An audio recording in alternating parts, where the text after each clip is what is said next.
Okay, awesome. Thank you, everyone, for attending the session. It's titled Power Query Level Up, Exploring the Advanced Editor and the M Language. Before I begin, just a little bit about myself. My name is Justin Martin. I'm a BI developer at Microsoft. And just a quick disclaimer, I am not here as an official Microsoft employee. I just love Power BI. I love helping the community, and I'm happy to be here. I'm also the author of a website called daxnoob.blog. Even though the title has the word DAX in it, it's actually mostly been about Power Query so far because I love it so much. And my night job is that of toddler wrangler, and our three little ones keep us pretty busy. All right, so today, this is our agenda. So first, we're going to go over just a brief overview of the Power Query editor. And we saw a little bit about that earlier today, but just to highlight it a little bit, I want to make a case for why we want to spend time learning how to use the advanced editor and writing M. And then I'm going to do an M 101/crash course, and then we'll finish it off with some demos and some like real life application. And so for those of you who are new to Power BI, Power Query, it is a tool that helps you connect to, transform, and then load data into several different tools. So it's available in more tools than you'd think, but you're most likely to run into it either in Power BI or Excel. So when you open up the editor in Power BI, this is what you'll see. And so I'm going to do a little bit of an overview here. So first, you can connect to different data sources by clicking at the top right, top left part of the ribbon in the Home tab. There are a ton of different connectors available, whether it be Excel, SharePoint, Dataverse, databases, Fabric, even like if you can think about the connector that you want to connect to, it's probably available. And if not, there are other ways to use some of the native connectors to make that happen. When you connect to data, what will happen is a query is created over on the left. And think about a query as it's in the background, it's some code that's generated for you and it results in some object. Most of the times it's going to be a table. Like you're connecting to an Excel table and you're wanting to then perform some transformations on it and then load it into Power BI. In the middle here, so actually let me go back. So in the middle, in this area here, that's where you'll see the table that you're working with. And then normally after you load the table in to the Power Query editor, you want to perform some type of transformation on it. So the Power Query user interface gives a ton of options, just buttons that you can click to help you transform your data. So as you can see in the ribbon, there are some that's like remove columns, add columns. You want to remove rows, you want to split columns into multiple columns. There's two other tabs dedicated just to transforming your data, and you can even right-click a column, and then there are options to transform your data there as well. And after you transform your data, what happens is on the right, you'll see these applied steps are generated.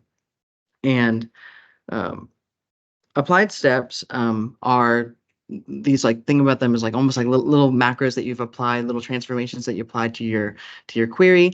And you can step through each of them to see what happened to the data as you applied those steps. And in the background, Power Query generates this coding language called Power Query M formula language, also known as M. And to be able to see what that M code looks like, at the top of the ribbon, there's this advanced editor button that you can click. And when you do that, you will be greeted with this lovely site. And so my goal of this presentation is to show you that this is not as scary as it may seem at first. When I first saw it, I'm like, I don't want to touch that with a 50-foot pole. And then how just learning a little bit of M in the advanced editor can help you to do really amazing things. So why would you want to learn how to use the advanced editor? So one, it's more efficient. So oftentimes the code generated by the user interface is not the most efficient. What can be done in one step using the advanced editor sometimes has to be done in 2 or more steps using the UI. Often it's the case where the lower number of steps you have will result in faster refresh times. The more steps you have to apply to your data, it's going to take a longer time to refresh. And even if you're working with smaller data sets where the refresh time really doesn't matter so much, it's a lot easier to maintain one step and understand what the logic is behind what the transformation was trying to do than 5 steps that took like to get to the same result using the UI. Also, if you ever have to pass the project off to somebody else, just it's less for them to understand and to get oriented to what you've done in your transformations. Also, it's more dynamic. Again, like the code that's generated when you click the buttons up top, a lot of times it's going to be hard coded. It's not dynamic. So for instance, if I want to replace the blank values in all the text columns in my table, or I want to replace it with the nulls with unknown. Well, when you do that using the UI, all the column names are going to be hard coded into the code. So what happens if a column is removed from the data source or it's added? It's either going to result in a refresh failure, or you're going to have to go into the code and manually add or remove that column. And finally, I'd say that there are just more options. The UI is great. You can do a ton of things, but it can't do everything. Whether it like inline functions, you can do like recursive functions, you can create your own custom connectors, but all this requires some knowledge of the M language and going into the advanced editor. And so what I would like to do is orient us a little bit to the M language, starting here. So when you open up the advanced editor, this is what you'll see. You'll see an advanced editor box pop up, and then behind it or in the middle will be the result of that code.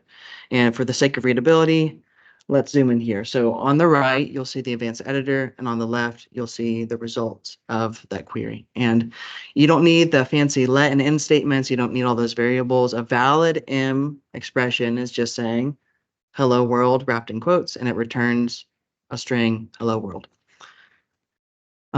The M language supports all like the typical operators that you would be used to, like multiplication, division, addition, subtraction. So here I'm just multiplying the numbers 5 and 3, and it gives us 15.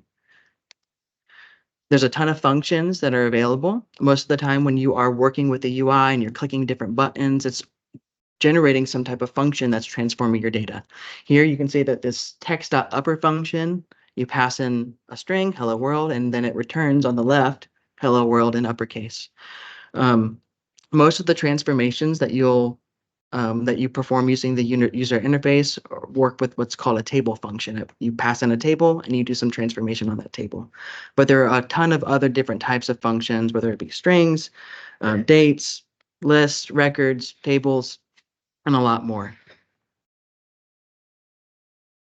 And then when you first open up the UI, so let me go back here real fast. So this is the code that we opened up, and you can see here there is what's called like a let statement and then an end statement. So let me go back to the slide here. All right.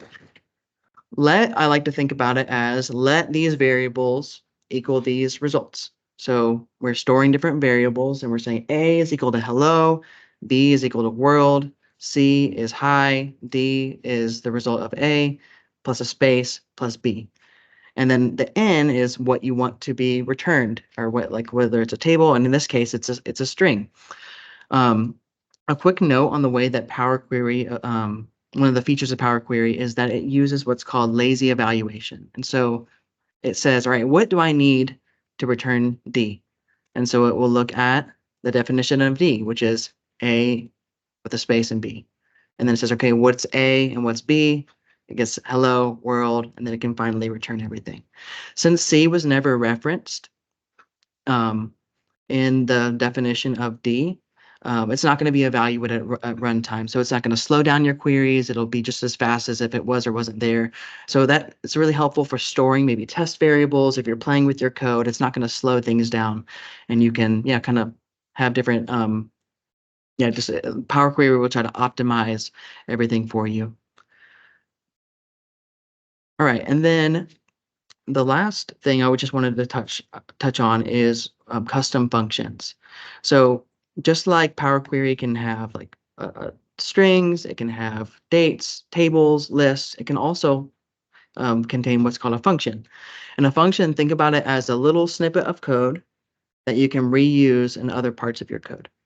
So here, what we've done is we've created a function called fx hello. Fx is just like function hello.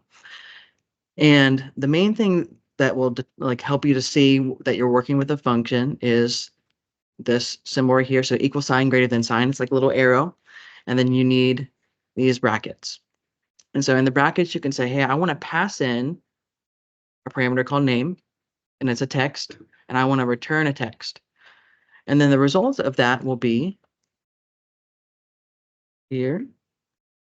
It'll return hello space, whatever that name that you passed in, and then an exclamation mark. And so, and then at the bottom here, you can see I have another query that's referencing fx hello. I'm passing in Justin, and then ultimately it results in hello, Justin. So I know that this is a little maybe pie in the sky type of stuff, but during the live demo, I'll show you a practical use case of these reusable functions. So with that, before I get started with the demos, any questions on anything I've said so far? Okay, cool. So with that, let's open up Power Query and look at our first query. So again, let me make this a little bit bigger. On the left here, you can see our queries. And again, query is just a fancy word for it's some object that we've returned. So most of the time you're working with tables. So we have, oops, what's going on there? We have our tables here. Right now we're looking at demo one start.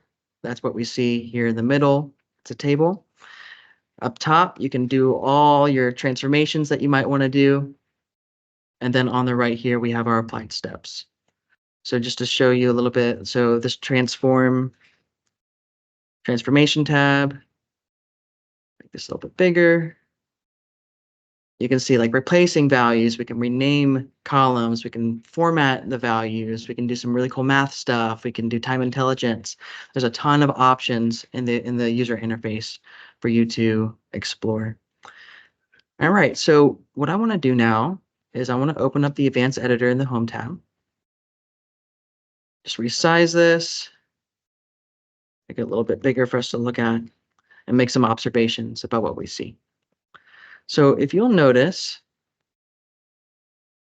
we have the let statement, we have all these variable names, and then we have the end statement, and it looks like it's returning that last variable called change type 1. And something cool is that if you look, oops, look here, these variable names correspond directly, well, almost directly to what you see in the applied steps here. The only difference is that Power Query or the M language does not like spaces in variable names. So if there's a space, what it will do is it will wrap it in the hashtag quote and then have your variable name and then end quote. And so if you decide, you know, I really don't like to look at that, it makes it kind of confusing to read the code, you can remove the hashtag quote, and I'm going to remove the space. And now this is a perfectly valid variable name. The only thing is now I need to make sure that wherever I've used this variable, I have to replace it in the code. So let me make this a little bit bigger now.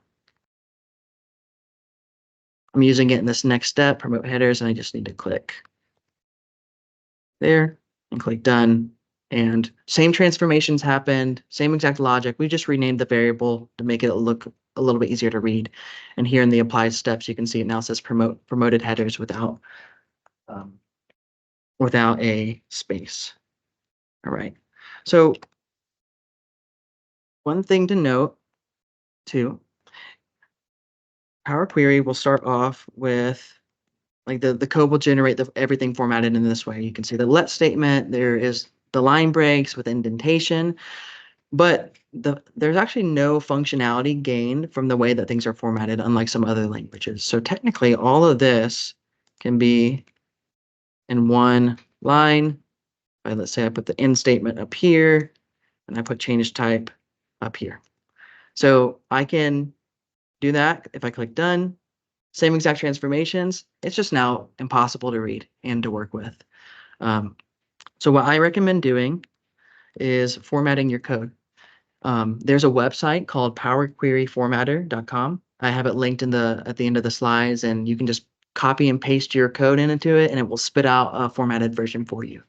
I recommend getting used to formatting yourself because it helps you to learn about the different functions, how the language works more. But just get used to like adding line breaks, the indentation, and then you can start to code it yourself. And so I won't do the whole thing, but so copy this code, and then I have a pre-formatted version of it here. And if we look at this code now with some renamed variables, so I'm like saying, hey, this is our source, it's the CSV. You can see it's calling a function csv.document. And most of this code was generated by the UI. I just made it look a little bit nicer so I can step through and understand what were the transformations that took place. Here, like I had that change type 1, but I renamed it to change birthday type to date. You can get fancy with your variable names. It's not gonna, the length of them is not gonna determine how fast things are. It just helps you to understand and document your code. You can also add comments if you want. If you have 2 forward slashes, I can say this is a comment. And then I can like document the code that way. If you want a multi-line comment, you can do / star and then * / and then everything in between that will be a comment. So I highly recommend having like good variable names and then documenting your code. And one other thing to note too is that the Power Query in M is extremely case sensitive. So here, if I change this table to a lowercase t and I click done, it's going to break because it's like I don't recognize that word. So a lot of people, when they first start using M, especially coming from maybe a SQL background where case sensitivity doesn't matter, you could get pretty frustrated. So IntelliSense is your friend. If I start typing in table dot whatever and I click tab, it'll give you the right capitalization for all the functions that you're working with. All right, so with that, let me start with one of our first real life demos. So again, my goal is to show you that learning how to use the advanced editor just a little bit will help make the transformation process a lot more efficient. So if we start here, we have a table that gives us, it's a product table. We have a bunch of different manufacturers, and we have the brands, and we have information about the product, like the color and the name, the weight, unit cost, all like a lot of information about these products. And so we have one manufacturer called Tailspin Toys that has decided that they don't like only having one brand called Tailspin Toys. They want to create a new brand, and this brand is going to be called Toys R We. And they're not very creative. They don't want to create new products. They just want to reclassify some of their existing products. And so the rule is if the brand is Tailspin Toys and the color is black, those products are going to be Toys R We. Everything else will remain Tailspin Toys. So let's take a look at what we need to do to make that happen using the UI. So it would be nice if I could like click on the brand column, right click, do replace values.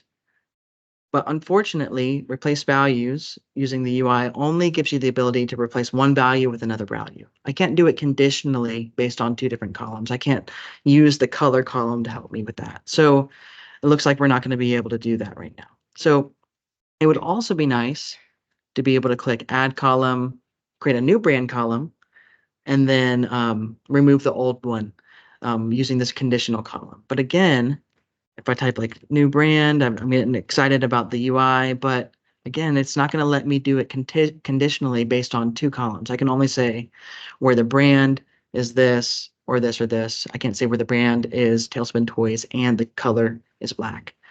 So one thing that we could do is if we had one column that contained both of those attributes, the brand and the color, then we can create a conditional column based on that. So I'm going to do just that. So I'm going to highlight both brand, hold control and click color. I'm going to add column, merge column here. And let's just separate it, the two values with a colon, and I'm going to leave the name as merged.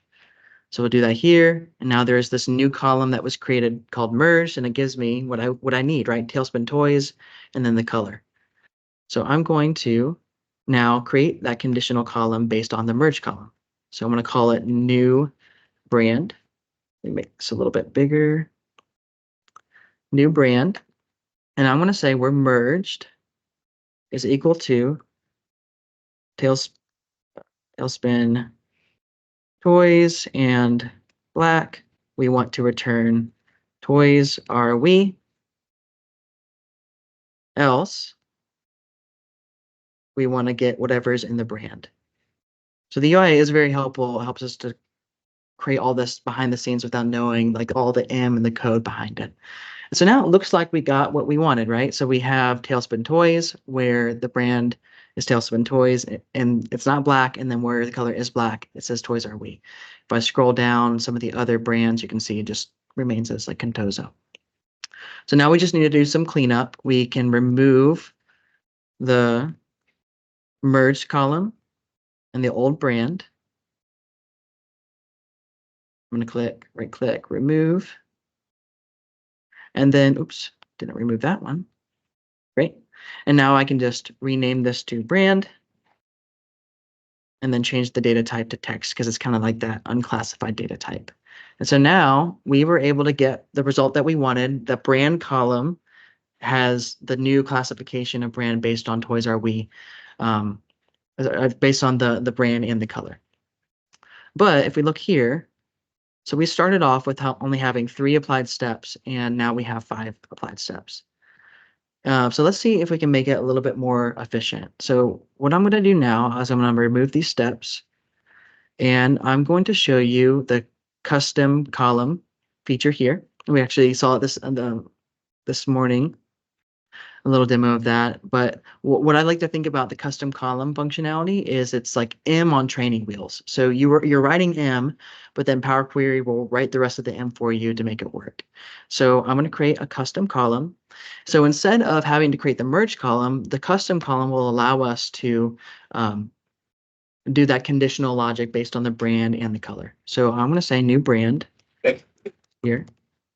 So make this bigger. Okay.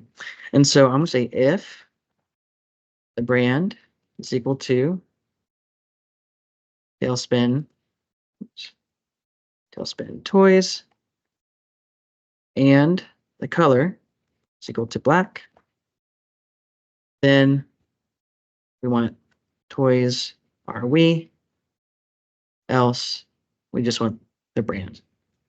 Again, something that happens is that because M is so case sensitive, unfortunately, you can't have if with a capital I and then like E with a capital else with a capital E. It's like I don't know what those words are. So with the if then else, it has to be lowercase. So if we click OK, we now have created that column that took us 2 steps before. We wrote a little bit of M using the add custom column button, but now we save that step from having to first create a merged column.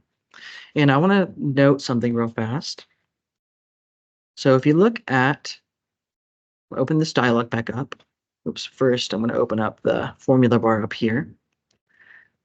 And let's see the code that was generated by this custom column. So first, zoom in here. Okay.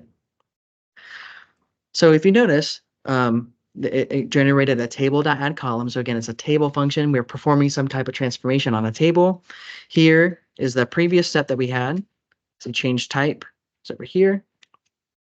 It added the new brand column name that we added here. And then you can see the logic, the else if logic that we added here. There is one little difference. You see that it added this each statement. I'm not going to go into too much detail on that because it can get kind of complicated, but think of each as do this thing for each row of this new column that we're adding. So what it's saying is add a new column. It's going to be called new brands. And for each row, this is the logic that we want. And so we were writing M, but you can see how like the Power Query added that extra syntax for you without you knowing. And one thing to note here is that, so this table.add columns can actually take a third argument, and you can define the data type of that new column in one step. So before we had to change the data type in a separate step. So if I just add a comma right here at the end, and I type text, now that new brand column is the type of text. And so I've already saved us 2 steps. And now the only thing I have to do is remove the old brand here.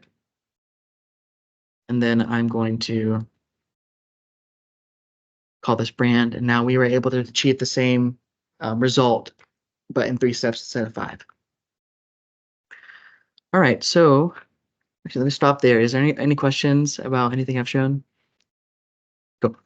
All right, so I think that we can actually do this a little bit more efficiently, but it's going to actually require us going into the advanced editor.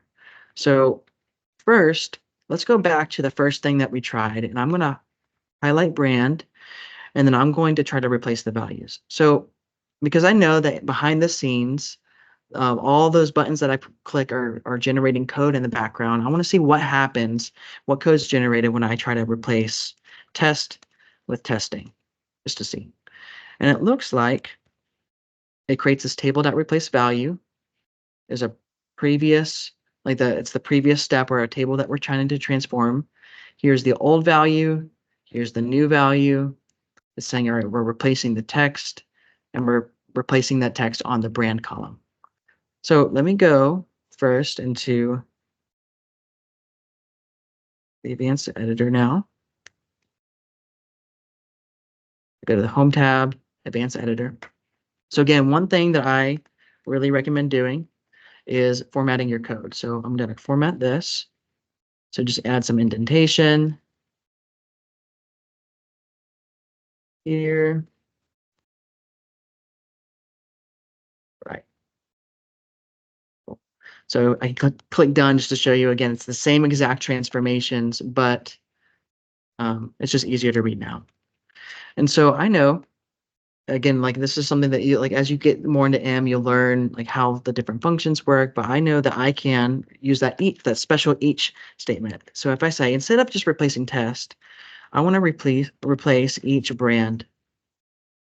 And what do I want to replace it with? Well, I want to replace it with each, and this is going to look familiar in a second. It's going to be the exact same logic and the exact same expression that we wrote in that add custom column. I'm just going to add it here. So I want to say if the brand is equal to Tailspin Toys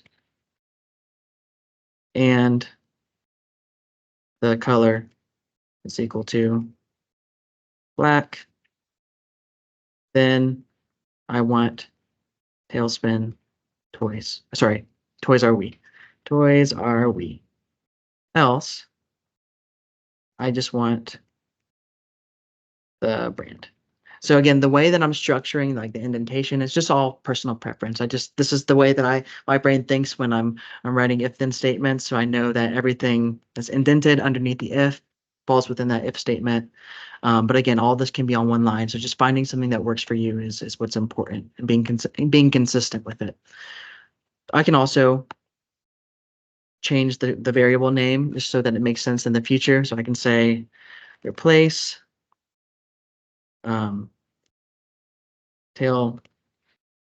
tailspin, or I'll say like replace with Toys Are We brand, something like that. And again, I just need to make sure that I'm using that variable name again, renaming it everywhere else that I'm using it. So we click done.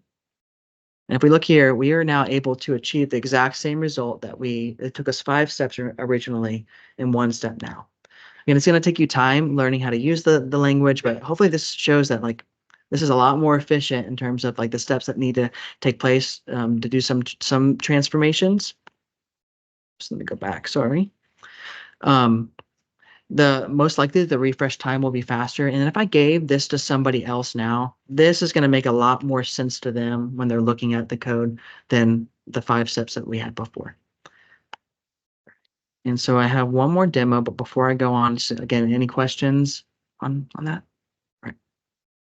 Yeah. Do the indentations matter for it? No, no. And so yeah, everything can be on one line. It's not going to change what's the result. I just think it's easier to read. Um, yeah, so it's completely up to your preference and then like whatever helps you to understand the code better. Yeah. I know that like Python is a lot more Yeah. specific about the indentation, but yeah, it's just all readability. All right. So in our last demo, we are looking at this customer table. And it's a great customer table, but there are some issues with the data. One, and the main issue is that there are some null values in different fields, and then there's like an empty text or empty string in some of the columns as well. And the issue with that is when you load this data into Power BI and you use those columns maybe in a slicer, it'll show to the user like null or blank, and that can make them think like, is this data bad? Can I trust it? So what I like to do is replace those nulls or blanks with the word unknown, just so it's like I make it clear to the user like we're aware that there's some bad data, but we've kind of cleaned it up, and you can trust our insights. So what I want to do is clean that data up. So I'm going to select all of the text column types. So they're all conveniently they're all together. So everything from gender to continent, I'm going to hold shift, click continent, right click, and I'm going to say replace values. So first I'm going to make this bigger. I'm going to replace null with unknown. And then I'm going to do the same thing now, replace values. And I'm going to replace blank, so I'm not going to type anything, with unknown as well. Great. So now if I go back to our query, you can see now all those blank strings and then all the nulls are replaced with unknown. So let's take a look at what was generated by the UI. So again, this is the code that's automatically generated. And when I suggest again to format your code before you start to dive in. And so I have a pre-formatted version of that same code here. Great. So I just indented, I made things a little bit more clear, and then I replaced the variable names to say I'm replacing the values, and specifically for this step, I'm replacing the nulls, or I'm replacing the blanks. So let's make some observations about what we see here. All right, so one, you can see that those column names were listed, hard-coded into the code twice, here and here. Also, that value that we're replacing the nulls of the empty strings with is repeated twice as well. So unknown here, unknown here. So if we ever need to remove or add a column from that list, we need to do it in two places. And if we ever want to change that unknown to, let's say, missing, we have to do that in two places as well. So what we can do is, why don't we save that list of names in a variable and then use that variable later on in the code. So that's what I'm going to do. All right, so I'll say text column names is going to be equal to, I'm going to just copy this. I'm going to paste it below. I'm going to undo one of the indents, doing shift tab just for the way that I format things. And now we have the list of those names stored in the text column names variable. So now I can copy this variable name and just replace the hard-coded list with that variable name here. I'm also going to do the same for I'll call it replacer value. Replacer value is going to be equal to unknown. And I'm going to replace unknown that's hard-coded here. And so now if I click done, same exact transformations happened because the logic's all the same. The only difference is we've now only defined that name, those column names once. So if I wanted to remove, let's say, the name column, I can do that there. And if I wanted to change this to missing, click done. It'll it'll use that same list of columns and that same replacer value in both. So you can see it kind of ignored the name column there. So let me add that back real fast. And so this is good, right? It's more efficient, where it's less steps, it's less maintenance that we have to do, but we still have that issue of if a column is removed or added in the data source, we're going to have to go into the code and edit it ourselves, right? So wouldn't it be great if we could dynamically get all of the text columns and then use that dynamic list instead of a hard-coded list? So let's look at a couple functions that might help us to do that. So there's this one that I discovered not too long ago called table.schema. And what table.schema does is it just gives you information about a table. So I'm going to type table.schema here. And I'm going to pass in that first table here. So the source right here. And again, just to remind you, the way that Power Query evaluates things is this right here is only dependent on source. So it's going to pretty much ignore all these other variables, but I'm just doing this right now to test things and I just want to return this. I don't care about any of the other transformations right now. So I'm going to click done. And so now we can see this information about the customer table. So I have all the names of the columns, I have the data types. And so this is actually almost exactly what we want, right? So if I could filter the kind column right here to where it's equal to text, and then if I can get the column names that remain, I can use that then in the rest of my code. So let's try to do that. So I'm going to cut this just to save it for later. I'm going to put this back here, table, yeah, replace values dot underscore blank. All right, that was the last variable. All right, so let's go to the top here. And I'm going to say set source table schema. It's going to be equal to that code that we just wrote. So put it up there, click done. And let's just take a look again. So what's cool about the applied steps is that you can step through your transformation. So if I go to source, it's my customer table untransformed, source table schema.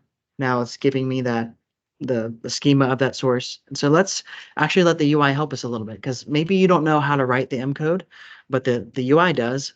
And then we can just edit what the UI gives us. So I'm going to go to the kind column and I'm going to filter for just text. Great. And let's take a look at what was generated. So it gave us this name that I don't really like. So I'm going to rename it. I'm going to say filter to text columns. And it gave us a table.select rows that we passed in that previous table. And there's that each keyword again. So it's saying for each column, because now for each row, make sure that the kind is equal to text. So what I just did there, I just reformatted it a little bit. Again, the functionality is the same. So I'm going to click done just to make sure. Always test what you've done. And so yeah, it looks like it works. So the last thing I need to do is just get access to this name column as a list. And what you can do is M. So let's do this here. M allows you to access the contents of a column just by, so if you have a table, putting brackets, the column name, which is name, and then in bracket. So if I do that and click done now, if I look, so it's a table, select rows, and then I'm saying I want the name column specifically. So now we have this list of names. So let me go back here now. So now I can replace this hard-coded list with my previous step, which is a table, right? The filter to text columns, bracket, name, and bracket. And if I click done, you'll notice that the whole code now compiles. There are no errors. I can step through everything, right? So we have the source.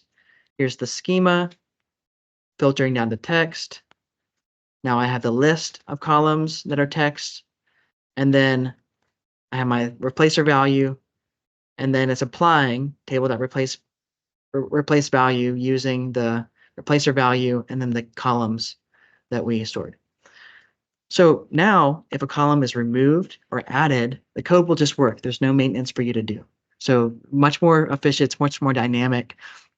Will save us on having to recreate things, and like we won't have angry customers when the reports break. So this is great, but I think that we can take it one step further. So we have other tables too that have the same issue. Do I want to perform all these same transformations again and again and again? I don't.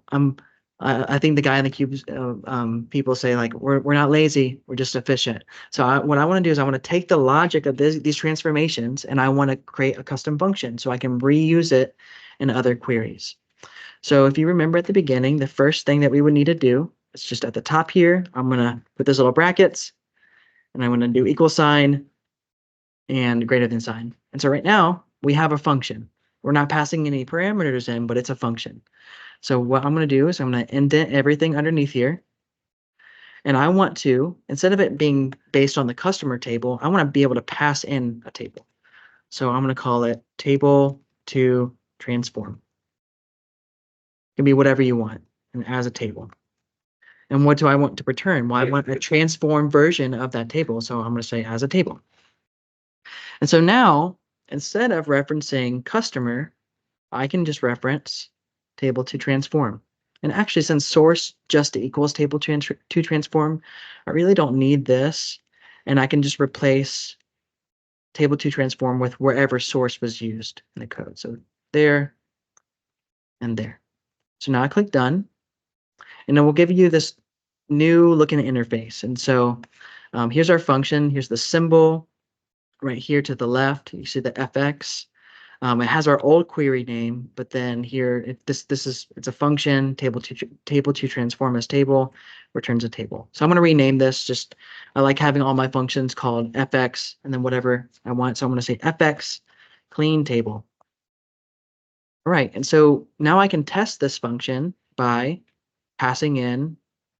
So what Power Query allows you to do is there's this invoke. You can like invoke and test the function. So I'm going to test it on the customer table. So now I click this, and now there's this new query that's invoking the function and passing in the customer table. And it should look familiar. It's exactly what we had before, except this query now is simply just returning the customer table, but then transformed by this function. And so since that's the only transformation I'm doing, I technically don't need the let and end statement here and can just say clean table customer and it's done. And it works. So now I also have a store table that has blank. So you see some empty strings, you see some nulls there. So if I go back to my invoked function, or even if I just go new source here, I'm going to do the same thing with go fx. Where's it at? Wait 1 second. IntelliSense is your friend, so the fact that it's not showing me my function name makes me think something might be wrong. I guess not. So, yep, just make sure that we do this right. Zoom in, fx, clean table. Now I'm going to pass in the store table. And if I click done, now we have that store table, but those nulls are now replaced with missing. And I think that there were more too, but now watch this. So we have our cleaned store. I'm going to rename these queries down here. Cleaned customer. Right now they both say missing. So I'm going to go back into my function. Say, you know what? I really don't want it to be replaced with missing. I changed my mind. I really do want it to say unknown. So I can say unknown just in this one place, like done. And since these two queries are using that one shared function, they're now both replaced with unknown. So I started writing custom functions like nobody's business just because it saves you so much time. I found myself doing the same transformations over and over again. And just every time I have a new Power Query project, I just kind of copy and paste my functions into there and can reuse them on every project. All right, so that was the end of the demo. And if we go here, I think that, yeah, all the slides will be distributed in here. I have several links to some websites and books that have really helped me when it came to learning how to use Power Query and M. That Power Query formatter link is right there at the top. And then I would special call out to the Gorilla.bi website. It is fantastic. Some of the other ones are more like theoretical and starting you from like beginning to end, which is good if you want like a deep dive. Um, but with the Gorilla BI website, they give you a lot of really practical examples of like, hey, if you found yourself in this situation, you should use these functions and this transformations.